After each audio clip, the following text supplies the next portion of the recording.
F'diskorsi mimlija esterizmu diviżivi fil-fost tal-imdina fejn il-Partiti Nazzjonalista organizza attività politika li fija tkellmu fosthom Bernard Grech u David Casa spikka l-ajjat ta' meta l-Partit Nazzjonalista se jkun fil-gvern.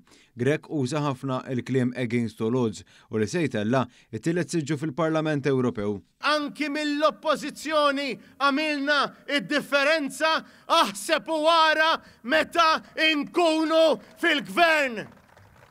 Għamilna d-differenza b'żewġ deputati Ewropej aħseb u wara l-ankonna 3.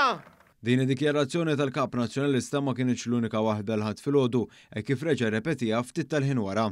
Ser naħdmu biex ikollna it-tielet siġġu fil-Parlament Ewropew. Imbagħad kien hemm David Casa li attakka wkoll ex-Ministru Laburista li serva f'kabinetti ta' gvernijiet Laburisti. Semma lil Helena Dalli bħalma qabel semma lil Chris Fearn li qas jaħdem kontra n-nomina tiegħu għall-Kummissarju Ewropew fi Brussell u tenna li se jerġa' jagħmel l-istess. Il-Partit Nazzjonalista fi Brussell meta ntefa' bruħu u b'ġismu fuq xi ħaġa dejjem irnexxielu. Dikjarazzjonijiet isteriċi ma waqfux u komplew min-naħa tal-Kap Nazzjonalista. Min ikun fl-oppożizzjoni għax illum aħna u għada ħaddieħor.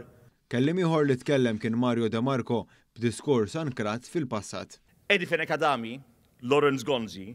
Tul id-diskorsi spikkaw dikjarazzjonijiet kontra l-gvern b'David Casa jindika li se jipprova jagħmel ħsara lil pajjiżna fl-istituzzjonijiet Ewropej, x'aktar xanke billi jipprova li pajjiżna jittieħdulu fondi Ewropej li kiseb il-gvern immexxi minn Roberta Bela.